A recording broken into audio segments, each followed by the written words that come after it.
So you've got a rapper who's now a mayor, a government that just banned social media nationwide, and a whole generation pouring into the streets. What is going on in Nepal? Well, it's this huge political showdown, and right in the middle of it all is a guy who just breaks every single rule of politics. Okay, let's get into it and figure out what's really happening here. And look, this isn't some scene out of a movie. This is what Kathmandu actually looked like in 2025. You can just feel the frustration, right? But at the same time, there's this incredible energy. This is a new generation finally making their voices heard, and they are not being quiet about it. So, what was the actual spark? The thing that kicked this all off? It was the government deciding to just pull the plug on social media. I mean, for young Nepalis, these platforms are everything, their culture, their business. But as we're about to see, the wood for this fire had been stacked high for a long, long time. And amidst all this chaos, there's one name that's on everybody's lips: Balan Shah. Now, here's the thing. He's not actually leading these protests in an official way, but his name, his music, his whole vibe, he's become the unofficial face of this entire revolt. So if you want to understand this movement, you've got to understand the man who became its symbol. All right, so this explosion of anger, it didn't just come out of nowhere. To really get what's going on today, we have to rewind the clock. You see, Nepal's history kind of feels like a story on repeat.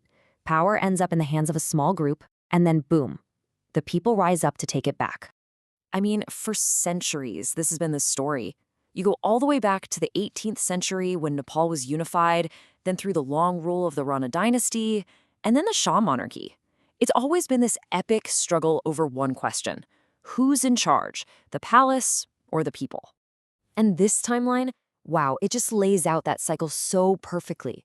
Look at this. In 51, one autocratic dynasty ends. But just a few years later, in 1960, the king takes over. Then you get the Jana Andolan, the big people's movement in 1990 that brings back democracy. And then it happens again in 2006, which finally leads to the monarchy getting abolished for good in 2008. It's just this constant back and forth, a real tug of war between absolute power and the will of the people.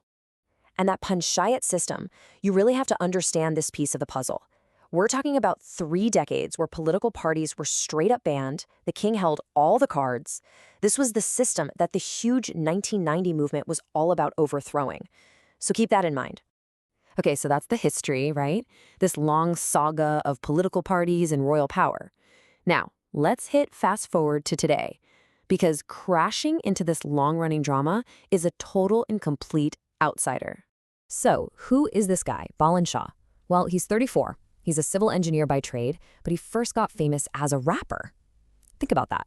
He built his entire audience on social media, totally sidestepping the old party machines. And now that he's mayor of Kathmandu, his style is, let's just say it's direct. We're talking about a guy who will literally bring a bulldozer to an illegal building or live stream a tense meeting with government officials for everyone to see. It's all about smashing through corruption right out in the open. He's the absolute opposite of the old guard. And this comparison here just says it all. I mean, look at this. On one side, you've got the traditional politicians. It's all about party loyalty, dynastic power, and stuffy formal speeches. On Balan's side, he's an independent, anti-establishment firebrand. His base is young, urban, people who live online. And how does he talk to them? Live streams, rap lyrics, and direct action. He is literally speaking a different language than the establishment. So when he actually won in 2022, it was a political earthquake. The establishment was just shaken to its core. This wasn't just some guy winning a mayor's race. No, this was proof. Proof that you could challenge the whole system from the outside and win. For young people in Nepal, that was everything. It was a sign that, hey, maybe change is actually possible. Which brings us to a really big question. Is this 2025 revolt just history repeating itself, another turn of the wheel? Or is there something truly new going on this time? Let's break it down. Okay, let's look back at 1990. Back then, the fight was clear. It was against the king's absolute power.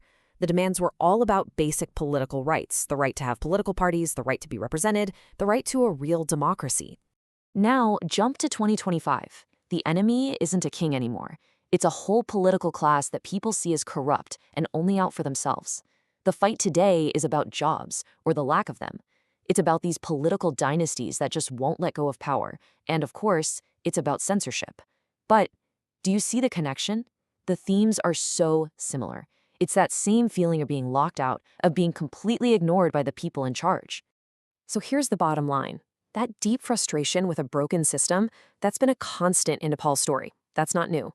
What is new is the face leading the charge, a young rapper, and the battlefield itself. It's not just the streets anymore. It's the internet, it's social media, and then back to the streets.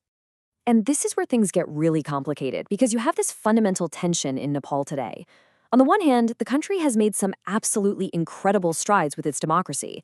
But on the other, all that progress is constantly under threat from these really deep-rooted problems. Yeah, these are the issues that just don't seem to go away.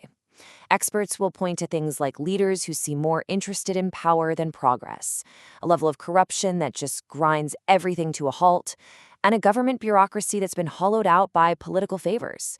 And all of that, well, that's what creates the anger and hopelessness that sends people into the streets in the first place. But, and this is a huge but, you absolutely cannot ignore the wins. I mean, think about it. In just a couple of decades, Nepal went from a monarchy to a federal republic.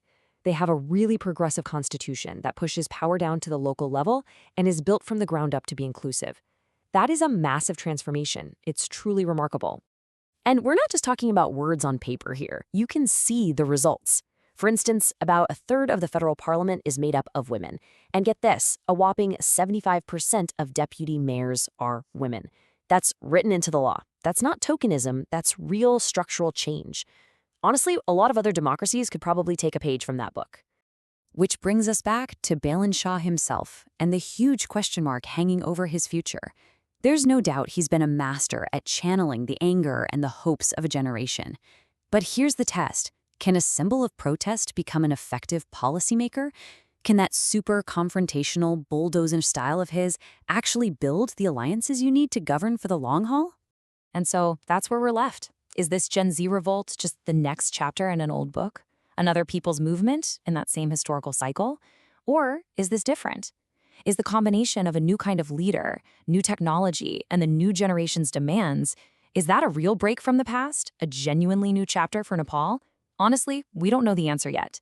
It's being written as we speak, right there on the streets of Kathmandu.